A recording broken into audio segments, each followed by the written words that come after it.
Hello, I am Kristen Russo. And I am Jenny Owen Youngs. We are the hosts of Buffering the Vampire Slayer once more with spoilers, a rewatch podcast covering all 144 episodes of, you guessed it, Buffy the Vampire Slayer. We are here to humbly invite you to join us for our 5th Buffy prom, which, if you can believe it, we are hosting at the actual Sunnydale High School. That's right. On April 4th and 5th, we will be descending upon the campus of Torrance High School, which was the filming location for Buffy's Sunnydale High, to dance the night away to 90s music in the iconic courtyard, to sip on punch right next to the Sunnydale High fountain, and to nerd out together in our prom best inside of the set of Buffy the Vampire Slayer. All information and tickets can be found at bufferingcast.com/prom. Come join us. From the podcast that brought you to each of the last lesbian bars in the country and back in time through the sapphic history that shaped them comes a brand new season of cruising beyond the bars. This is your host, Sarah Gabrielli, and I've spent the past year interviewing history-making lesbians and queer folks about all kinds of queer spaces, from bookstores to farms to line dancing and much more. You can listen to Cruising on Apple Podcasts, Spotify, or wherever you get your podcasts. New episodes air every other Tuesday starting February 4th. Let's hang out. Let's hang out. And let's talk about what lesbians about. Let's hang out. And let's listen to two lesbians shout. Let's hang out. Let's hang out. Hey everyone, welcome back to Lez Hang Out, the podcast where hey,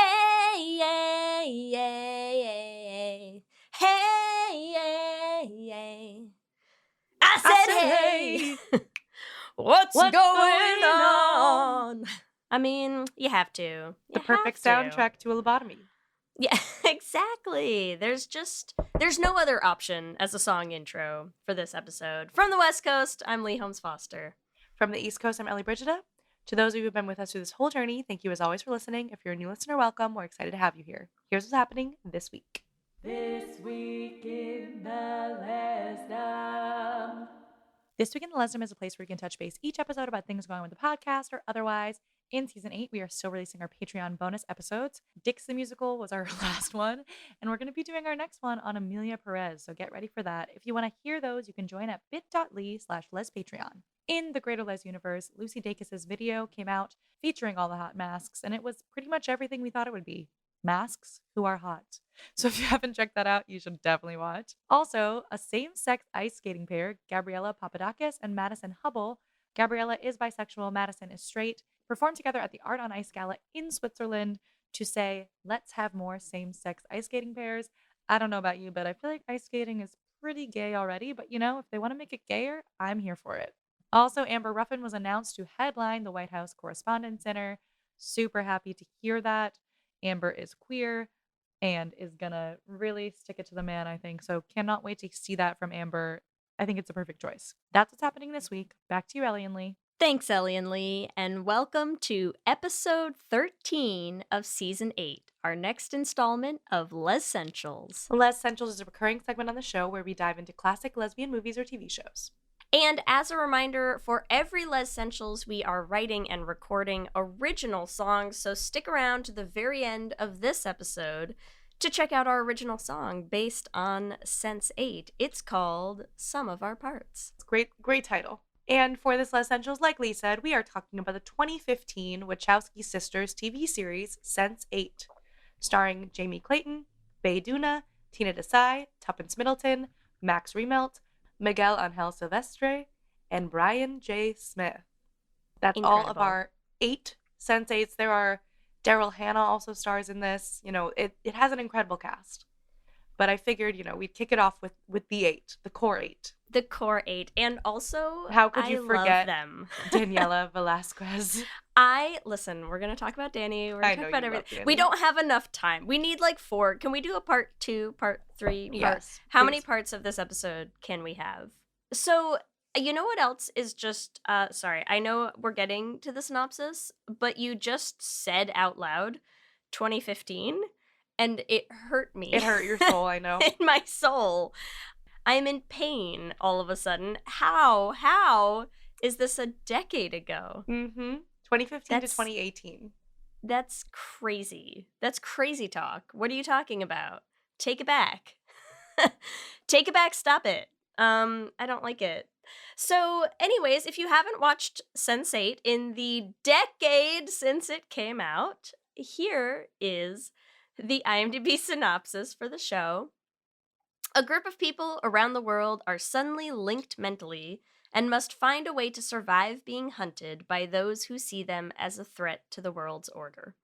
I mean, honestly, that works for me as an IMDb synopsis. There's a lot that happens in this TV show, obviously. I think for us, we're going to be diving into the gay of it all, right? Because this group of people is quite gay. I would like to also say that Sense8 won a GLAAD award. Yeah, Sense8 won a GLAAD Media Award for Outstanding Drama Series in 2016, Outstanding Drama Series in 2018, and TV and movie or miniseries in 2019. We both love it for its gayness, but it also has been like universally celebrated for the queer characters that they've created. Also, just like, we're going to dive into it, but like the Sense8 of it all is just queer. Yeah. Yeah. Right? I mean, I'm going to say they're all gay. Just starter, broad strokes. Like, all the Sense8 cluster, it's impossible not to. You can't not be gay. Like, you can't be a Sense8 and be a fully straight person. Doesn't exist. We can talk about why and all of that as we get into it. First, start me off with, what's your experience with Sense8, Ellie? Great question, Leigh. So when we first started this podcast, I had not seen Sense8. I know. Leigh, you know that. Like, I know, but I'm providing the audience feedback, Ellie, oh my okay? gosh. I'm being the foil. It's fine. Oh my gosh. Well, Leigh. It still needs a gasp. I know you don't remember it because it was 8 years ago. It was a while ago. But you told me. My memory's bad. Leigh said, you must watch Sense8. I remember we had an episode super early on. It was our second episode with Valerie Ann, where we talked about the power of fandom, right? Mm-hmm. And in that episode, we talked about Sense8 because another thing about Sense8 was that, like, there were 2 seasons. It got canceled after the second season, right? And then there was a whole fan uproar. And then they were like, okay, we'll give you a 2-hour special to sort of like wrap up the whole thing so we don't have a cliffhanger, right? And so we sort of used it as a case study of the power of the queer fandom. So after that episode, I was like, all right, we've talked about it a bunch. Lee's told me to watch it. I must see this show. So I started watching it. Agreed. This show slaps. So gay. So good.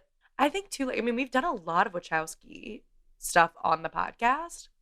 And I do just feel like the Wachowski sisters, like, they just really know how to make some good gay shit. Yeah. They really I love it. outdid themselves on this one. Mm-hmm.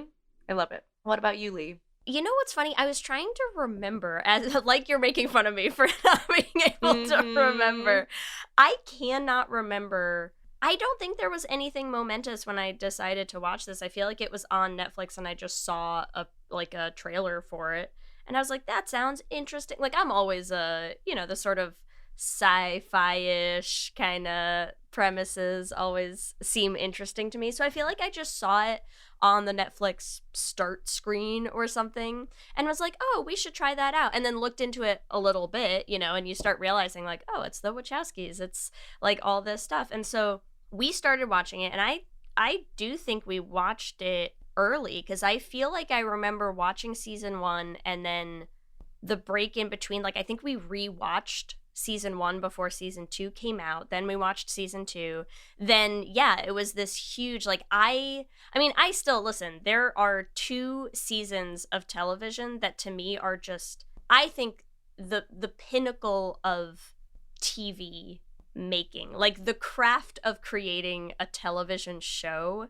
I still think Orphan Black and Sense8 for me are 2 of the most, like, when I watch them, I'm just amazed. Like, I love them, and there are like things that I love about both of them. And would I say that each of them is like my favorite TV show ever? I don't know, but I think in terms of just the mechanics, logistics, directing, acting, like cinematography, it all comes together so perfectly. Yeah, and you're gonna have a hard time holding me back this episode from talking about it. I'm not trying to hold you back, Leigh. Like, there's no chains on you right now.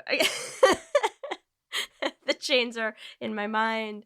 I just think it's one of the most impressive shows I've ever watched. Mhm. Like, don't get me started on Sense8 is the warning to people if you want to have like a casual conversation with me. Don't get Leigh started on Sense8, and we're gonna make we're getting her started right now. So here Ellie's we starting freaking it, and I'm go, gonna Leigh. I'm Here gonna we break go. out like a whole, wall of red string and stuff. Like, I don't know.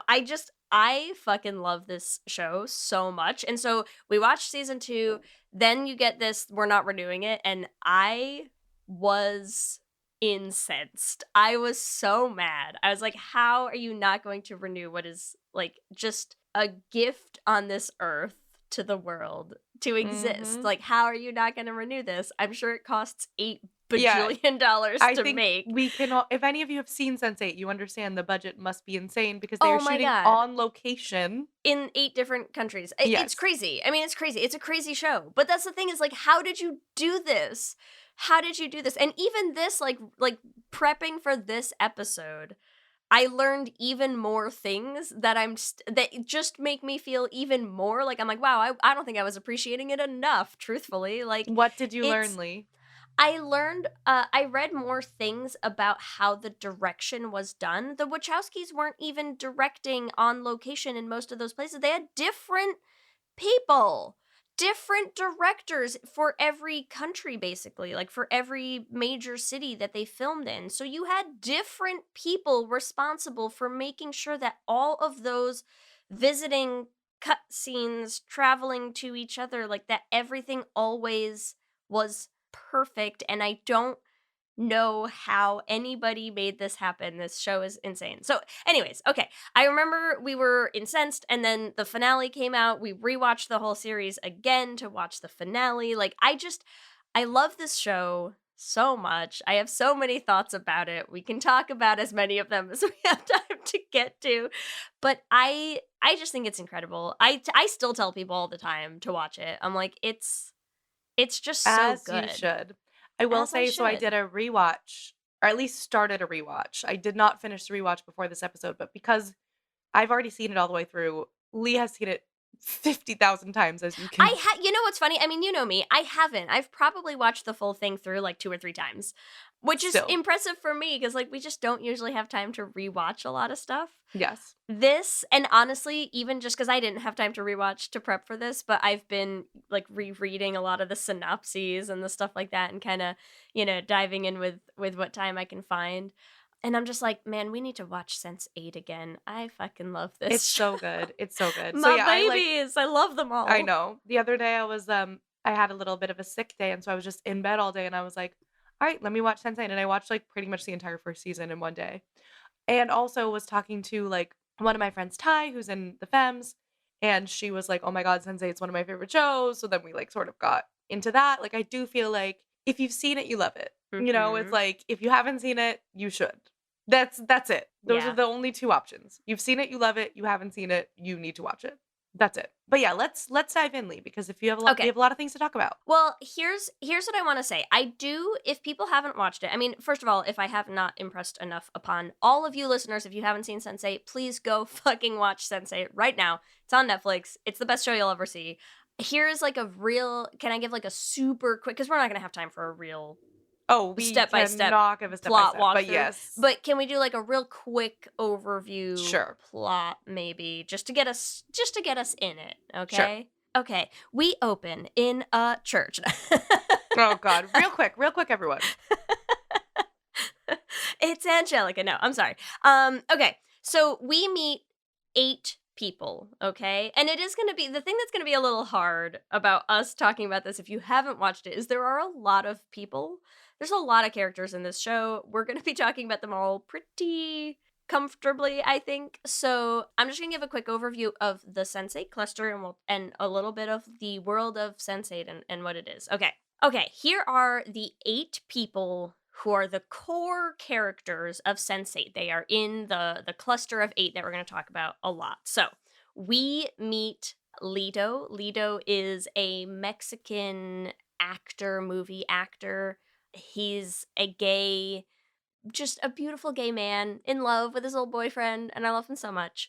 We meet Riley. Riley is from Iceland. She's a DJ. She's, eclectic. She's an artist. She's a little she's got a blue streak in her hair. Anyways, we meet Sun. Sun is in Korea. She is a businesswoman who also moonlights as like a fucking martial art ninja, and she's incredible. We meet Wolfgang. Wolfgang is a German thief. In the mob, in whatever the German version of the mob is. His family is all sort of connected to like the German mafia. He is like a safe cracker. We meet Will. Will is in Chicago. He is a police officer. He's a cop dealing with like the trauma of his dad, who was a cop and kind of sucks. We meet Kala. Kala's in India. She's a scientist, a pharmacist. She's getting married. We meet Capheus. Capheus is a bus van driver in Kenya. And we meet Nomi, who is in San Francisco. She's a trans lesbian. She's a hacker. She's everything. Oh my god. She's everything, and I love them all so much, and I can't do this, Ellie. I'm already losing it. I know. You're doing so great. Okay, so these are our 8 characters, and what happens in the very first episode, that is sort of the premise of the whole show, is that they are birthed as a cluster of what are called Sense8s, and Sense8s are a sort of new evolutionary branch of humans who are all psychically connected to each other. And so that means that they can do a couple things. They can visit each other, which is sort of, if Ellie and I were having this conversation, but without the power of Zoom, if I was just magically sitting in the room next to Ellie talking to her, that happens a lot. Within your cluster, you can also borrow from each other. And so they sort of can inhabit and take over each other's bodies with all of their own innate skill sets and everything. It's wild. It's incredible. It makes for such good television. It's crazy. They can have sex with each other. They can do that. They can have sex through each other. It's all crazy.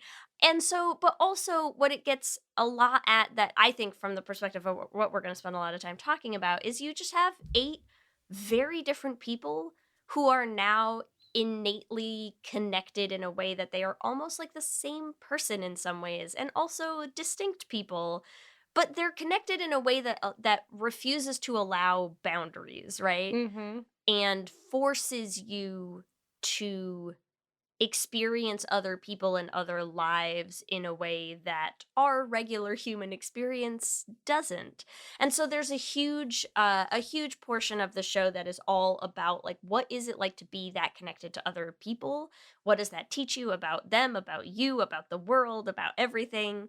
But you watch these people, they are being hunted. I mean, we said it in the IMDb synopsis. There's a whole group called BPO, and they're led by this creepy man called Whispers and all this stuff. And so they get hunted because there are people who think Sense8s are dangerous to the general status quo of the world. Because, of course, it is like the manifestation of, well, what would the world be like if we all could walk a mile in another person's shoes, right? Yeah. Like, the message is not subtle. Yeah, it's pretty on the nose, but it works. And also it is like, yes, of course there would be people who are in power who would be like, we want you all to be completely divided, right? And it's like, these people are so, right? It's like in different parts of the world, and different genders, different bodies, different sexualities, right? Like different languages. And yet all of them are deeply, deeply connected. And if every person in the world could be psychically connected to other people and different varieties of people, of course that's dangerous to the people in power, because we wouldn't be divided. Right. So yes, it's a very political show. It's a very honestly, let's all watch it again, because this message does not go out of style. As much as it's on the nose, it tells it in a really powerful way. Yeah. You know? It's just, it's so good. Okay, so we're not going to do a beat by beat. It's too much. It's too long. It's way too much. I'd be here forever. Watch the show if you haven't watched the show. But in terms of discussing, because we're gonna have so many things we want to talk about. So kick us off, Ellie. Where do you wanna start? Yeah, so I really just wanted to start on the concept of a Sense8 in general, and maybe we just talk about it. I mean, we sort of talked about it right now in the intro, but from a like sexuality standpoint, right? Because this is a Lez-ssentials. I mean, we have scenes where all of these people are having sex with each other, right? Like in this gigantic orgy, right? Like we have like a trans woman in this cluster, right? We have a lot of gayness surrounding it, but it's like if we're all connected with each other, right? These 8 people are connected psychically. What does that mean about their sexuality, and like what does that say about sexuality? What are the Wachowskis trying to say about sexuality? You know what I mean?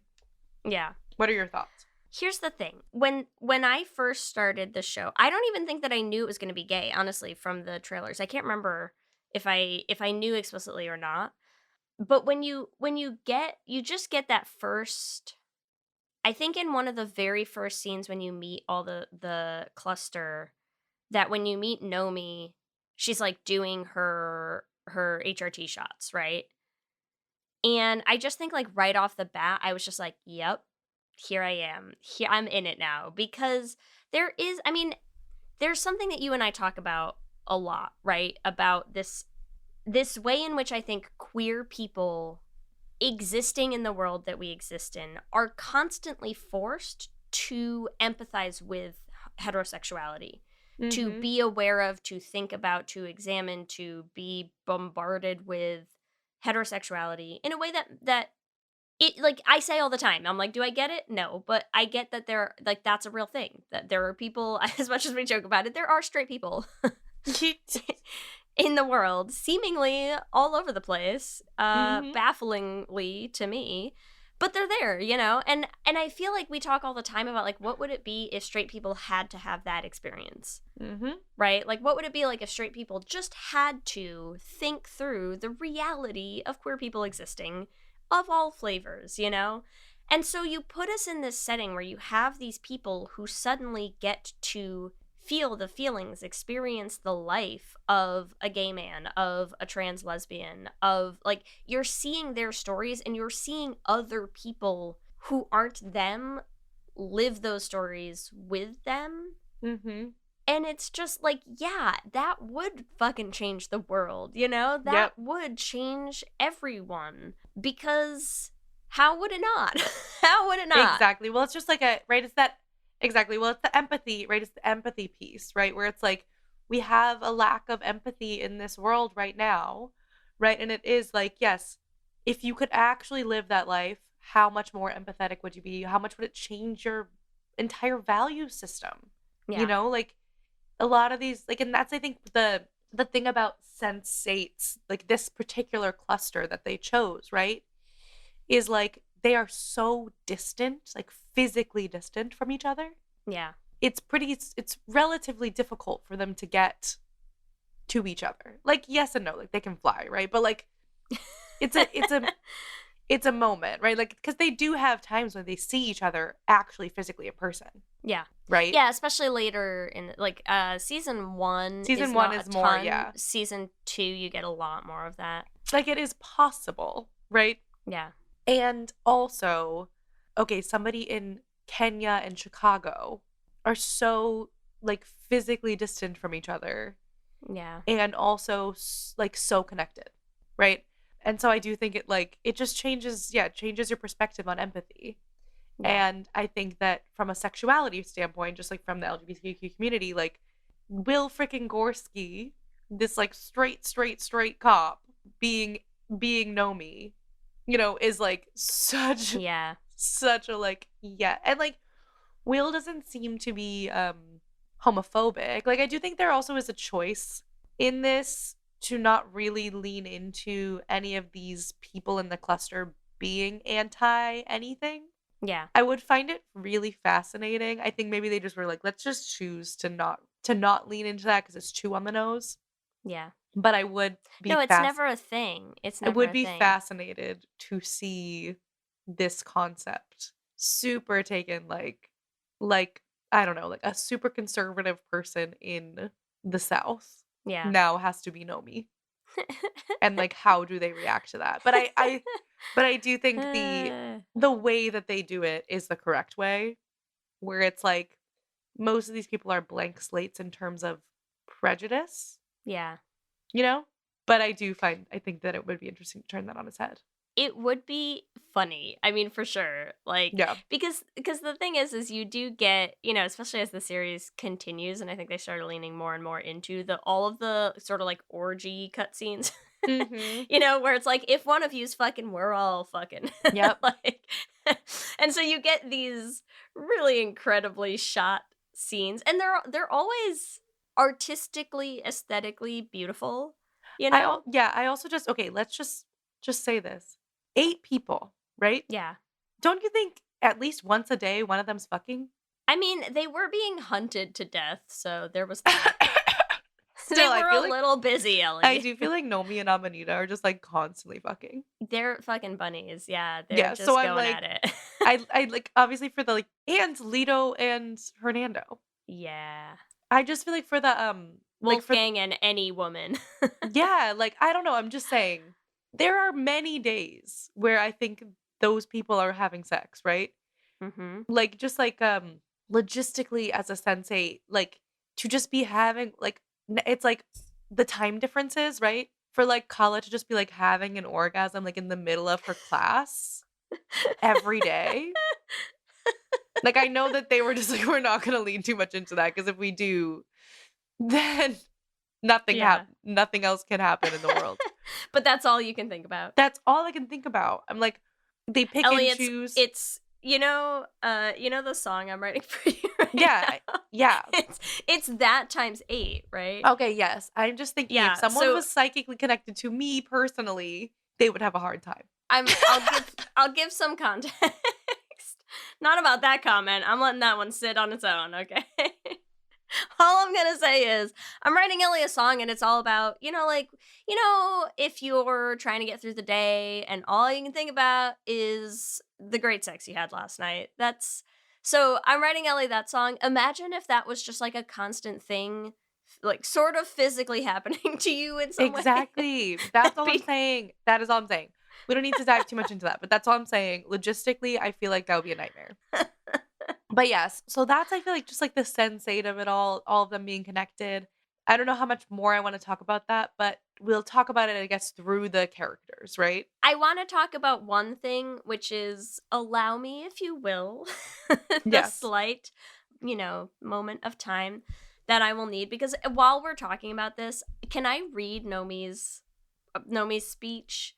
Yes. Because this is episode 2 of the show, and we do a whole San Francisco Pride episode, basically, right? And I fucking love it. And this was, so episode 2, you are watching Nomi, who you are learning comes from a family where her mother like fully rejects her transition, insists on dead naming her, all this stuff. So episode 2, you meet Nomi, who is writing like a blog post about Pride, and I just want to read the last little paragraph of it because I think if we're going to talk about the encapsulation of sensates and sexuality and all this stuff, it still, I think, is one of the top quotes from the show across the whole of it. So Nomi goes, "For a long time, I was afraid to be who I am because I was taught by my parents there's something wrong with someone like me.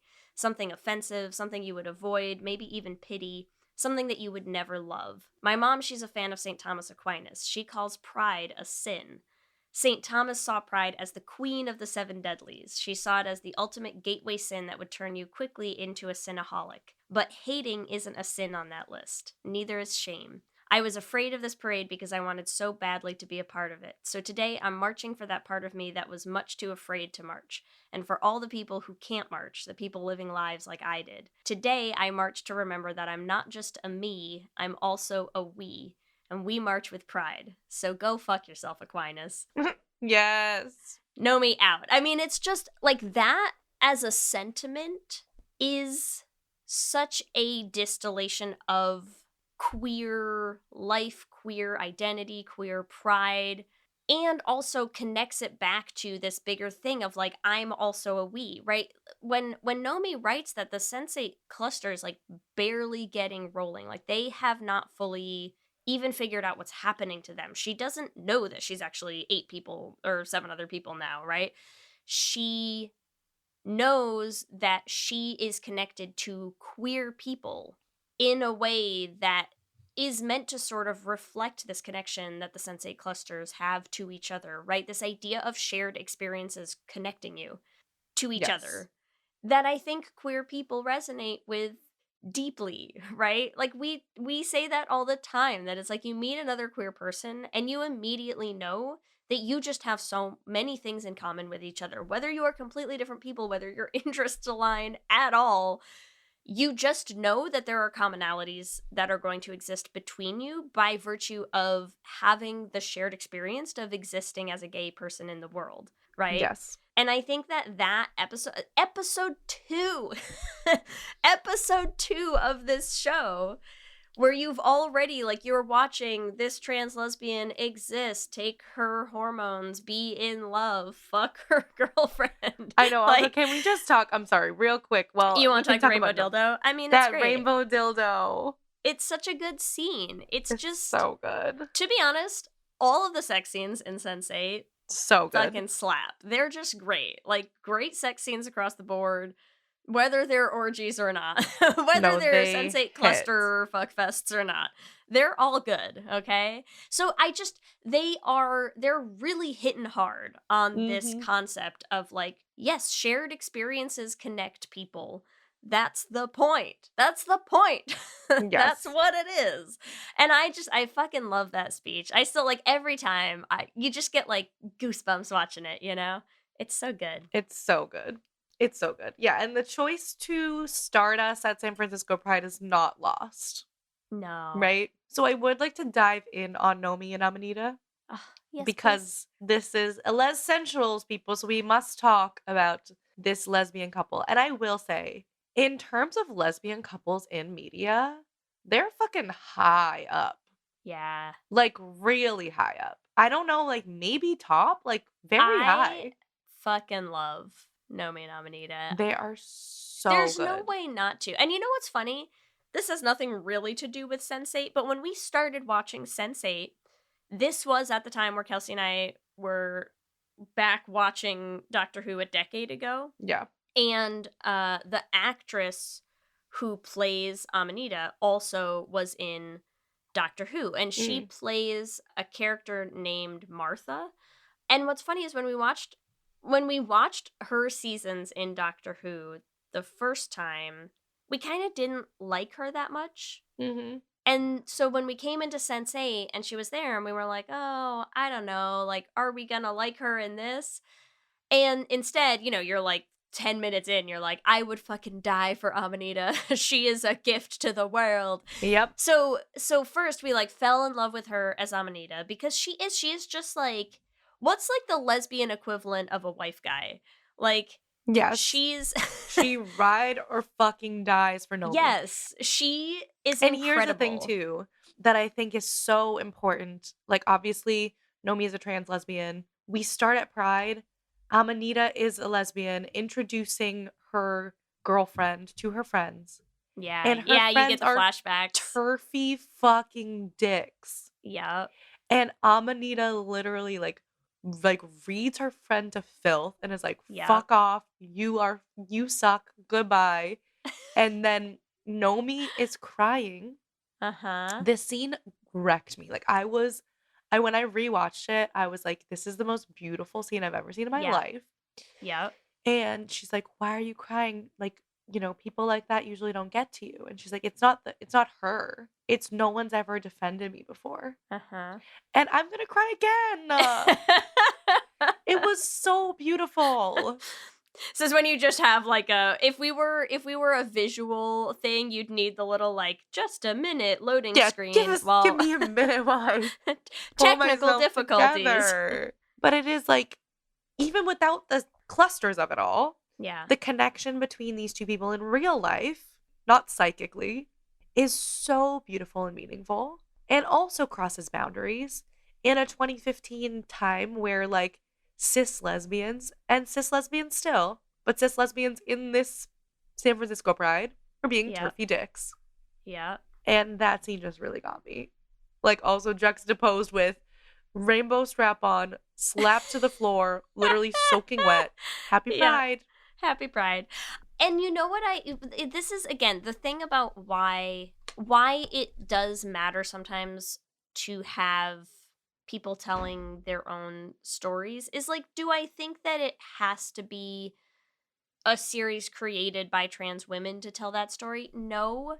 But when you know it is, you're just wondering, like, what is this? Either something that happened to you that was life-changing, or is this what you needed to have happen that never did, and now you get to do it, Write it. to Yeah. write it in like, it's just, there's something about it that just is so real when that's the case, you know, when you're watching the Wachowskis. And because I know they have, like, I think it's Lana Wachowski who's come out and said that a lot of Nomi's story, that it is sort of built up of a lot of kind of more autobiographical moments, you know? And like, what an amazing thing to get to have this character who is so incredible and so loved. Like, Yep. just so loved by so many people, both in her cluster and out, you know? Like, that must have just been so incredible to get to create I know. in a series. And like that, like, it's just like, buh. No, it's giving me chills. It is just I like know. to be loved that. And like, okay, that's the first thing we see. But then add on top of this, so we have Nomi basically at Pride, like faints or something. And so Mhm. now Nomi is in the hospital, and they're looking at her brain, which, to be clear, her brain function is crazy as fuck because Yeah. she's a sensei, right? Yeah, you don't have to fake that. There's shit going on up there, you Right? know? So they're like, we don't know what's happening in this brain, but her parents, her mom specifically, and this doctor, right, are like using like, oh, there's something like maybe trans, like, oh, that's why she's trans. Yeah. Because something's fucked up in her brain or blah, blah, blah. It's turning into this whole like, oh, well, now this is her mom's moment Yeah. to like get her back, right? Now this is this doctor's moment. We realize later that he does work for the BPO, so he does know it's a Sense8 thing, and he's ready to lobotomize this Sense8, right? Yeah, sure. But the Amanita of it all, right, is like Nomi's trapped, and Amanita does everything in her power. First of all, she finds another lesbian, which cracks me up. I'm like, she works the lesbian grapevine to find her girlfriend in this hospital, calls Mhm. every single room until she finds Nomi, sets a literal fire in the hospital to try to save her. Like, this woman will do anything. You're right. Wife guy to the fucking max. Mhm. And also, like, the whole lobotomy of it all is like such a like, oh god, like, it's very, you know, it's the stand-in for conversion therapy that is just, they really do a lot, like, they're very efficient, I think, in the Mhm. messages that they're getting across and the stories that they're telling in this show. Like, yeah, you get a lot out of that. And it's just, I fucking love it. Okay, let's take a quick break. We'll come back. We'll dive into more than just Nomi, because there's so many more people we have to get to. Okay, Ellie, kick us off. If we want to move to something else, what do we want to move to? okay, yes, let's move to the other gays. Leto. I fucking love Leigh. I love all of them so much. They're all my babies, Ellie. I need them. You are Angelica. I am Angelica, my babies. Tell me about Leto, because So our next Leto's character, incredible. who is, I say openly, but also closeted. So we have he Leto. starts off very closeted. Yes. Yeah. Very, very closeted, right? He's a big action star, macho man. Like, his sexuality is his whole thing, right? And so he's like a heartthrob to women. And we do also find out pretty early this man is gay. He has a beard. Daniela Mhm. goes home to his boyfriend's husband, question mark. No, they're not married, but I feel like they're basically married. right? Yeah, they're partners. They've been together for a very long time. And then the interesting piece of this is that Daniela is like, Leto, let me in. I want to have sex with you. She somehow she forces her way in, finds out that he's gay, and he has never had like an active beard before. Like he's always been like, I don't even want my beards to know I'm gay. And now Daniela's like, oh, I love this. Let me be your beard. Let me live with you. Let me watch you. She is obsessed with these two gays. She's obsessed. Yeah. And throughout the series, they sort of turn into this unit, this throuple. And it's a beautiful story. I love them. Here's the thing. I do need to talk about Danny for a minute while we're on Leto. Please. Because when Danny, again, this was like a show that I went into with not a whole lot of knowledge of what I was going to be getting into. But when Danny showed up, I was like, oh, that's what's her face from Lez-ssentials. So if you are a gay like me, if you're a gay like me who watched a lot of foreign random ass shows to get your gay content during the dark years where none of us had anything to watch, you may have watched a Mexican soap opera called Lez-ssentials, where Erendira Ibarra, who plays Danny, played half of a gay couple, right? So it's like the gay sort of, long reach of this. Yeah, the network is big. And I just like, there's just everything that comes around this show just feels like tinged with this extra level of gayness and queerness that I just found delightful. And also, I just fucking love Danny in this. Because again, it's like, what's the wife guy equivalent of the throuple beard of two gay guys? She's obsessed. She's obsessed. She loves them. She thinks they are the best thing on this earth. She is, just their biggest cheerleader, who also kind of wants to fuck them a little bit, but I mean, to be fair, she masturbates quite often while she's watching them have sex. Yeah. She takes videos of them, which is, becomes problematic. Yeah. I also will say she loves them. She is definitely sexually interested in them. Yeah. But I will say the big positives of Danny are, I feel like she also just super helps Leto become less of a self-hating gay. And that, to me, is the beautiful, like really the big, beautiful part of their relationship, right? Mm-hmm. Is like, Danny's like, why? And helps Hernando, right? Because Hernando's like, why don't I get to go to your movie premieres? Like, why? I want to be your girlfriend. Like, I want to be out there with you, right? I want to be the arm candy. And Danny's like, okay, I'll help you do that, right? They have that beautiful night where like Hernando goes out as his bodyguard and, they're like, oh my God, we got to like eat at a nice restaurant and blah, blah. And then Leto and Hernando help Daniela with her abusive ex. Like there's this like symbiotic relationship between the three of them. Yeah. That is beautiful. I agree with what you said though, that when we meet Leto versus Leto by the end of the show, right? I mean, like, we watch such a journey of this macho Latino actor from all of these badass roles where he's got the gun and the knife and the muscles and the woman draped across him, right?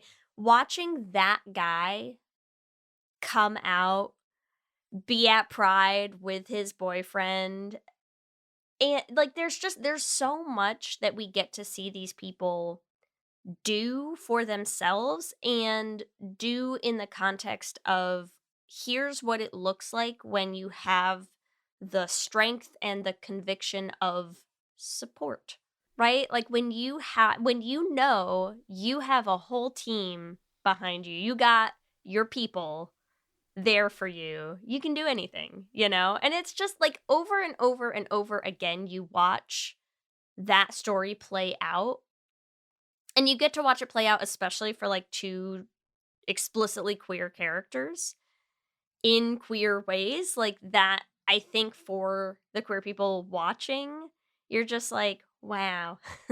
It's amazing. No, it is so incredible. to watch. Yeah. Like, it is, and Lito and Hernando have such a like beautiful relationship with each other. Like, they just have this like way with each other. Like, I think the chemistry Mhm. between Lito and Hernando is so beautiful, and like it's just great. Like, God, it's just so fucking good. It's so good. Do you want to talk more about the throuple situation? I do, but I want to talk about a different throuple as well. Because I also think the vaguely poly representation of the show worth mentioning. Because here's the thing, within the Sense8 cluster, we get two couples, right? Between Will and Riley. And like also, this is why I love this show, because this show makes me ship straight couples, and I'm like, wild. Why? Yeah. Wild, but I'm so there for it, right? Like I love Will and Riley, and I love Kala and Wolfgang. And here's why I love Kala and Wolfgang, because first of all, I fucking love Kala, just in a general sense. Like, I love her character. I think she's great. The actress who plays her is drop dead gorgeous. I mean, she's just beautiful. And she is, when we meet Kala, she's getting married to Rajan, who I also unironically adore. I think Rajan is He's so he's sweet. a great character. He's so in love with Kala. Again, wife guys abound in this world, and I'm here for it. Like, I just love it. He is he would do anything for Kala, right? And it takes Kala a while, I think, to appreciate that, because she's so hung up on Wolfgang. And she and Wolfgang have this, I mean, obviously impossible chemistry. I mean, they're just, off the charts. It also is like, that's why like it's interesting when you see the couples within the Sense8. Yeah. Because it is then also exploring this idea of like, even more, I think, of like soulmates, of like, even though this is like this sci-fi kind of thing, I think everyone can also understand, like, you still, like, when you meet someone who you click with, you do feel like a weird kind of like psychic connection, right? And it's like, why is it that there are 8 people in this cluster, right? Yeah. They all have the same kind of connection, and yet these 2 people have a more, or just a different kind of chemistry and connection. Yeah. Right? It's like, to me, it's like the difference between like when you meet your soulmate who is your best friend and you meet your soulmate who you want to have sex with. Do you know what I mean? It's Yeah. It's like there's many. It's like you and me, Ellie, versus our relationships. Yes, but really, you know what I mean? Like, I do think you can have a soulmate connection with people platonically. And then it's like, oh, there's this soulmate connection that you have with someone that's very not platonic, right? Yeah. And so it's interesting to see that explored in a cluster of people who are actually psychically connected. Yeah. Right? Yeah. I just love it. Okay. So Kala and Wolfgang are not platonically psychically connected. They wanna fuck. And what I love about that is Rajan is so there for Kala to the level that, like, by the end of the series, he's kind of like, oh, this is the dude. Got it. He's in. Like, they're clearly both just like, that's fine. We can share. Yep. We can do this. And I'm like, that's incredible. And also, listen, again, if you're going to dive into the, like, what would this be like in a poly relationship, right? Because you want to say Kala's going to be the hinge, right? But let's be real. Every time Kala fucks Rajan, Wolfgang's fucking Rajan. So, like, there's no, what's the point? What's the point of having that love? Like, why are we pretending there's going to be a separation there? Like, they're all going to have crazy sex together, and it's going to be amazing for them. And I love that. Yep. Love that for them. It's just so good. It's just so good. It's so good. It's so crazy. And it's so crazy to think about, like, all of the partners, all of the outside the cluster partners, and the way that they all just kind of like sign on, and they're just like, great. Well, and that's the point. Like, they have to, Here like, for you have it. to be poly, because that's what I was saying with those freaking orgies and everything, where I'm like, they must be having so much, like, they're all having so much sex. They're all having so much sex all the time. All the time. Yeah, it's crazy. All the time. But yeah, like, Amanita also loves Nomi, and in also loves all 8 of them. Yeah, because She you must. have to. She Because you has have to. to. Because they're all connected. They all have to. And that's like, I just think it's the most beautiful thing. It's like, you know who else is one of my favorite characters that we haven't talked about yet? But again, in just like the amount of people who come in and buy this whole thing and they're like, I love you and therefore I love all of them. The one that I think also takes it another step further is Bug. Yes, I Bug. love Bug, and I love Bug loving Leto. Bug Yes. being obsessed with Leto is such a like just a low-key incredible storyline of this show. Like I just love how he's like just fangirling out about Leto so much. And I just love I just love it so much. I just think there's something that's so great about watching like all of these people who have not been experiencing anything that's happening really, but know that it has been, and finally getting to meet all of the people, you know? Like when Bug shows up and he's like, I'm just excited to like meet all of the voices, right? Like meet all of these people Yes. that exist in your head that I've just been trusting you are real. And I Yes. guess they are. Like, I mean, it's just, think about what that must be like. Think about the level of trust that you must have in a person for them to just be like, there's 7 other people in my head talking to me, and also who can take over my body. And you're just like, checks out. I don't know. Like, I would probably believe it. Yeah. But also maybe just because I've seen the show, but also I believe in magic. You know what I mean? I think you have to be a certain kind of person to believe it. Yeah. You know? But still. But it's just great. And also, sorry, just while we're on Bug, one more thing. Just, again, that story of, like, Bug, not even for queer reasons, but just, like, that whole scene when they do Christmas with Bug, and you can just tell that he's like, no one has ever wanted to be my family. Like, no one has ever wanted to invite me to stuff, spend the like, no one has ever wanted me there. You know, and you just, it's like this, again, that message, like, you know, found family always for you and I both. That like, gets we are me, just, Leigh. I know it does. It gets me too. And I just, like, there's so much of this show that is all of that. Okay, I want to move us to something else just because I think it's something else worth talking about real quick that I also think is funny is while we talk about all these orgy sex scenes, Yes. can we talk about the Capheus recast? Because season 1 to season 2, they recast the character of Capheus, and I don't think they've ever explicitly come out and said it, but I think the general take around the time was that, like, he wasn't comfortable with the amount of, like, nudity and sex stuff that his character had to do. And I just love that, like, the way that the show handled that with just recasting Capheus, giving, like, some obvious fourth wall breaking lines about it in the opening episode of season 2, you know, where they're just like, weird, did you get a haircut? Completely new guy. Yes, completely different person. Yes. Completely different person. But I think that the commitment to saying, like, hey, actually, the orgy sex scenes, that's important. That's a part of this. Like, you can't not have that. So, like, get someone who's into it. Is wild. So it just really, I think, highlights a lot of what we're saying as well, where it's like, yeah, you have to have that. Like, that's a big part of this. That is, like, humanity and sexuality are sort of intrinsically connected. And you can't really discuss one without the other, and you can't tell a story about one that doesn't involve the other. Like, they have to both be there. Like, this is a real part of it, you know? Humans are sexual creatures. I know.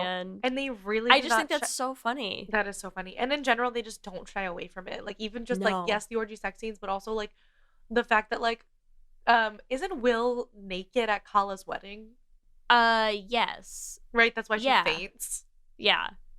Like, I feel like there's a lot of just, like, straight up just, like, nudity and, like, she's talking to him and his dick's just swinging around. She's like, can you please put on some clothes? But, like, I don't know. I think you're right. Like, I do love that they don't shy away from it. Yeah. It's just, I don't know. I just think it's great. Like, I feel like it's such a deep dive into so many things. And I just love all of them. Who haven't we talked about yet? We haven't talked about Sunbach. Sun. Sun is honestly possibly one of my favorite characters in the whole group. I feel like Sun does not get enough love. She deserves more. I know.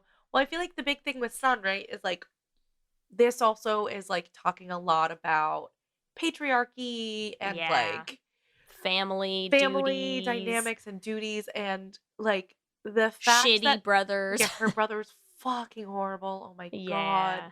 And the fact that it's like her storyline is also just like so relatable on so many levels. And then I love that when she goes to jail, every single woman in that jail did something to a man. Yeah. And they were like, welcome to the you fucked up a man club. The women in that jail are so fucking dope. Yeah, they were like, so great. Congratulations. Well, I think it's so interesting too. They're like, no, jail is the best place to be for a woman in Korea. And you're like, oh, fuck. Where they're like, now you're free. Yeah. And that wrecked me. I mean, it's great. And the whole, like, her whole escape from jail and the woman she escapes with, like, I don't know. I love Sun. I love that the way there's just something about, like, I don't know, how do I explain what it does inside of my heart, mind, body, soul to be like, let's watch a closeted gay man who is just like a lover, not a fighter. He is a tender man with all of these feelings inside of him, and to just watch his body get inhabited by the spirit of a tiny Korean woman who can fucking kill you. Yep. I just like the way that Sun is the warrior of this group in so many ways. Like, I know that she's not the only one who takes over in the fighting scenes. Like, Wolfgang pulls a lot of that weight as well, and Will is there for all the gun stuff and whatever. But, like, I just feel like Sun is such a rock of the group, and she's such a protector of the group in a way that's very understated, you know? Because, like, again, it's like there's never a huge discussion of, like, any of the cluster having to navigate who am I connected to? How do I feel about all of these queers and all, you know, like there's none of that. You never see Sun have those moments. You just see Sun be like, someone needs help. Here I am. Who am I beating the shit out of? Yep. I'm here. Point me in a direction. That guy, he's out. Yeah, let me kill a man. He is dead. Yeah. I mean, it's just, she's so quiet. She's so powerful. She's so strong. She is in just terrible need of connection, right? Same thing. Like, Sun is a person in a situation where her family sucks. Her mom, who was the only good person in her family, seemingly died. Her brother is a absolute waste. And her dad is just like, well, you are basically here to just clean up your brother's messes because you're the only competent child I birthed, but you're a woman, so sucks to be you.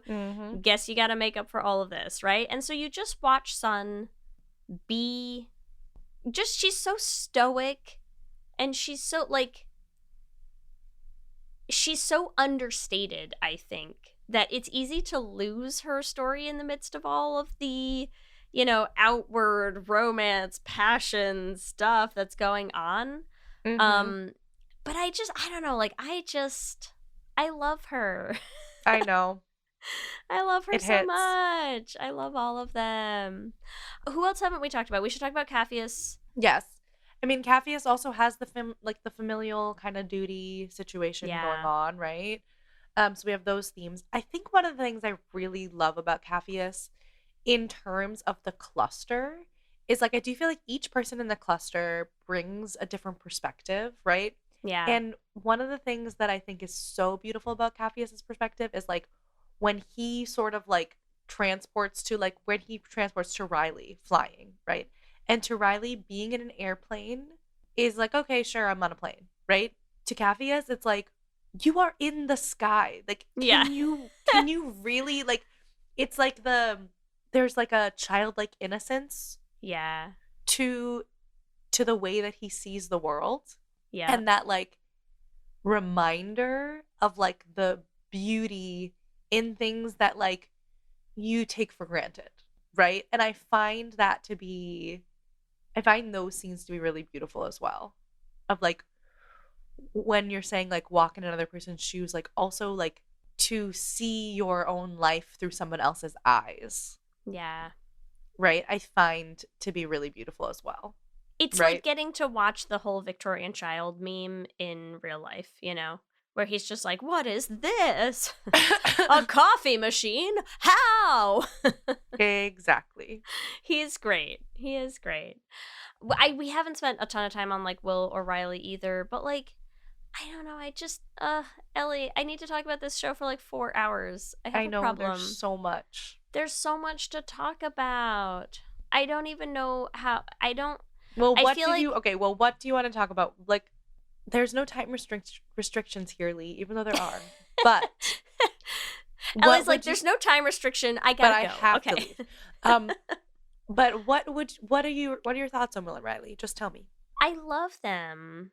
I love all of them. Ellie, I can't do this. I love all of them so much. I think it's the same thing. I think just watching people with their own traumas and their own baggage get to process through that with unwavering support and love and just that sense of connection. I think the reason that Sense8 really gets to me is I, as a deeply empathetic person, Mm-hmm. watching a show that kind of just really highlights like, hey, actually just caring a tiny bit about other people fixes the world. Mm-hmm. If you just cared a little, if you just saw other people Yep. as being important, valuable, worthy of love, and having good things in their life, everyone is better for it. Mm-hmm. Everyone becomes the best version of themselves that they can be because of it. The people in this story who are the bad guys don't have that, right? Whispers Yes. is a bad person because the only person he cares about is himself. Because he was able and willing to kill not just other people, but other people that were Connected to him. intrinsically Yeah. connected to him and not be affected by it. Like, that's the bad guy in this show. Mhm. The bad guy in this show is a lack of connection to the people around you. Yep. And I just, like, to me, that's it. That's it. Yep. That's the story, you know? And so you look at all these people and I'm just like, many of them are flawed and broken in their own ways, right? Like, you know me, I'm as ACAB as you can get. And I'm just like, but Will, I know. what a great guy. Well, He's we so also- good. Yeah, and we also have, we have this whole storyline too of like the cop versus like gangs and like children in gangs, right? And Yeah. how Will, Generational trauma of Mhm. various forms. Yeah. I mean, their storylines in this are so, all the storylines, like even the ones between the Sense8s, but also like each character has their own, like, and that's why this show, like when you're talking about the mechanics of everything, right? Each individual character in their lives where like it's not the sci-fi part of it. It's just life, right? It's Yeah. just the life that we know and can understand and can empathize with as people already, right? Is just a microcosm of this gigantic story of like, we are all the same. We are all the same. If you just empathize with your enemy, if you empathize with the person who's different from you, then like life becomes better. Yeah. Ugh, it's so And fucking I just think that's beautiful. good. It's so good. That's all. All right, are we ready to go into our Q and Gay? I think I'm ready. Q and gay. Question number 1: which Sense8 special skills would you want? A. Sun, B. Nomi, C. Wolfgang, or D. Leto? That's so hard. I know. want to be Sun. I know. I But knew in you a- would.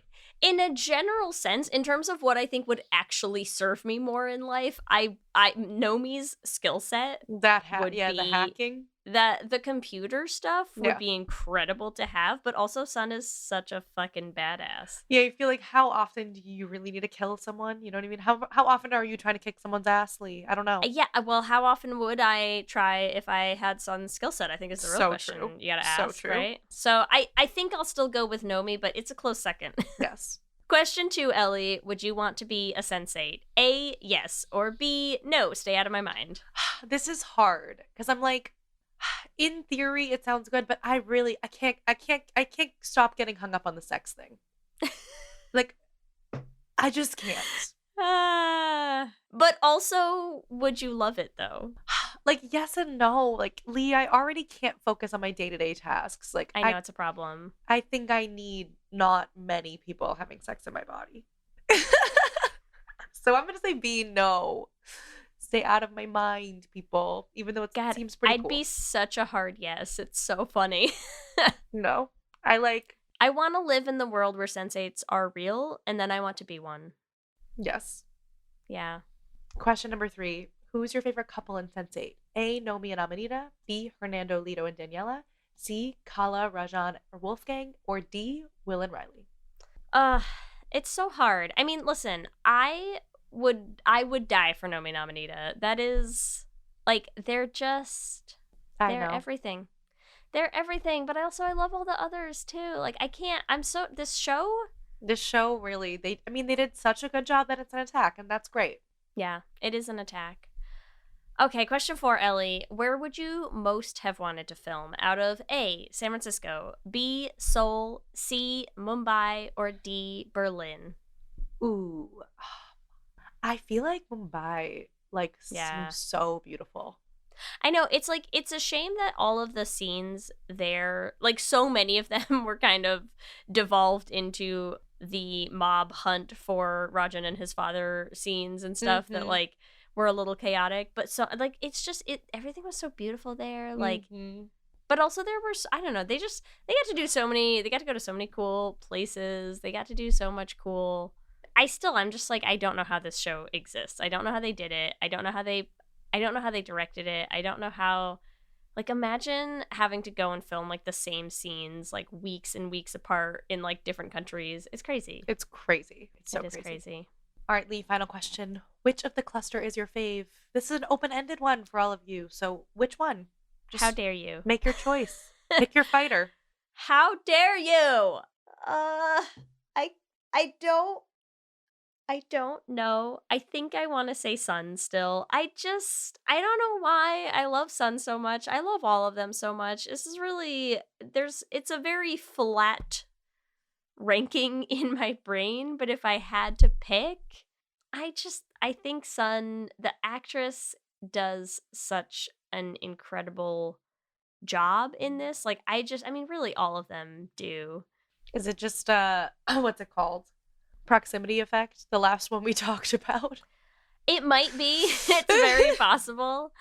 I don't know. I mean, it's like, I feel like I've watched the show a few times, and I feel like every time we watch it, it's just like this impossible game of being like, yeah, But I love them. But I love them. the But I love episode that focuses on Leto, you're like, I love Leto. Leto might be my favorite. And then you get a Riley episode, and you're like, Riley might be my favorite. And then you get a Nomi episode, and you're like, never mind, Nomi's my favorite. So it is very possible.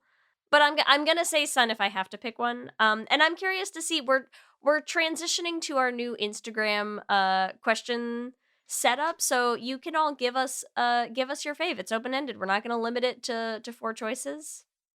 I'm curious to see what people chime in with. And remember, you can give us your own answers to this episode's Q&A questions on our Instagram, as Leigh said, at Lez Hang Out Pod. Let me hear you say hip, hip, hip, hip, hip, well, yeah.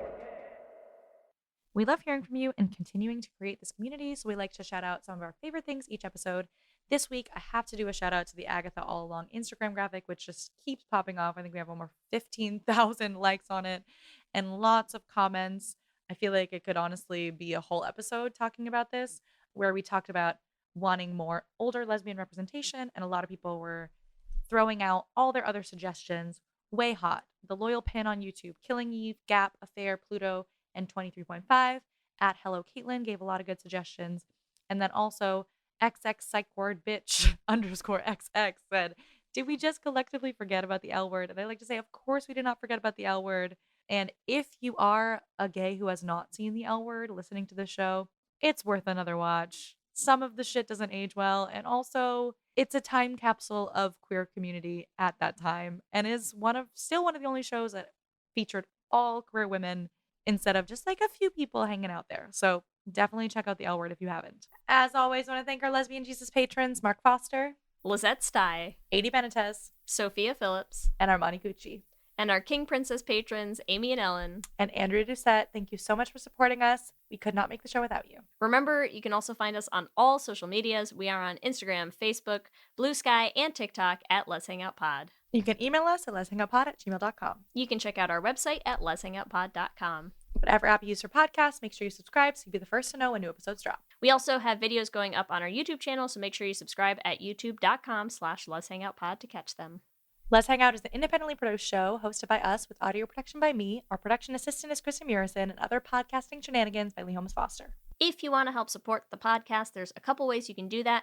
The first is to leave us a rating and a review on whatever app you use to listen to podcasts. It helps new people find the show. And if you want to support us on Patreon, it's the best way to support us and make sure we can pay our tiny little crew at bit.ly/lezpatreon. We also offer all kinds of bonus episodes for you, so you get all kinds of fun Lez Hangout content. If you want to buy some Lez Hang Out merch and deck yourself out in all the Lez goodness, you can find all of our new designs and new items up on our store at our website or at bit.ly/lezmerch. We will have new things going up as we take advantage of all these new things that we can make now because we're having fun.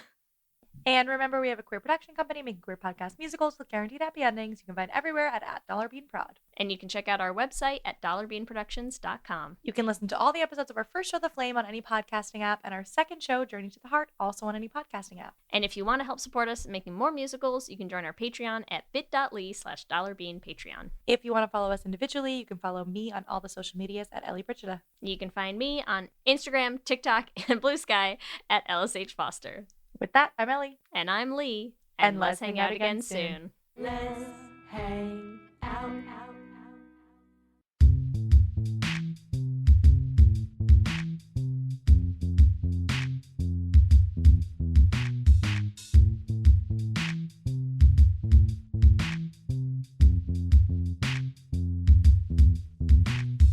Look outside, I can see the sunrise. Close my eyes, suddenly the sky is full of stars. I want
Ladies and gentlemen.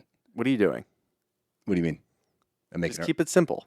I'm making the promo. Just keep it simple. Just say, hey, we're the Brav Bros. Two guys that talk about Bravo. Ladies and gentlemen, boys and girls, we're the Brav Bros. No. Oh. Dude, stop with the voice. Just keep it simple. I've seen promos on TV, dude. This is how you get the fans engaged. This is how you get listeners. We're trying to get listeners here. If we just say, oh, we're two dudes that talk about Bravo, people are going to get tired of it already. We need some oomph. All right, then fine. Let's try to do it with your voice. Brav Bros. Good job.